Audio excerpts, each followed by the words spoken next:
उद्धव ठाकरे यांची साथ सोडलेल्या 6 खासदारांनी बुधवारी दुपारी अखेर दिल्लीत लोकसभा अध्यक्ष ओम बिर्ला यांची भेट घेतली।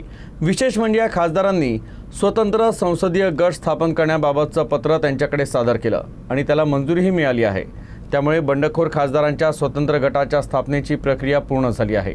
तर सूत्रांच्या माहितीनुसार हा नव्यानं स्थापन झालेला गट लवकरच एकनाथ शिंदे यांच्या शिवसेनेत विलीन होण्याची शक्यता आहे।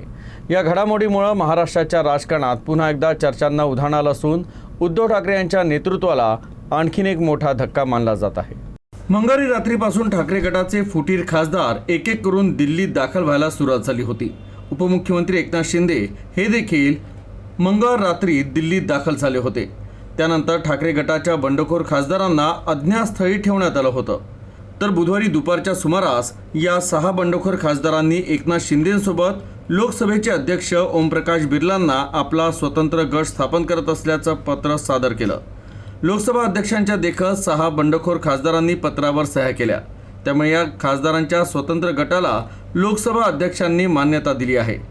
या खासदारांमध्ये प्रामुख्यानं यवतमाळचे खासदार संजय देशमुख, परभणीचे खासदार संजय जाधव, शिर्डीचे खासदार भाऊसाहेब वागचौरे, धाराशिवचे खासदार ओमराजे निंबाळकर, मुंबईतील खासदार संजय दीना पाटील आणि हिंगोलीचे खासदार नागेश पाटील आष्टीकर यांच्या नावांचा समावेश आहे। उद्धव ठाकरेंसाठी हा सर्वात मोठा धक्का मानला जात आहे।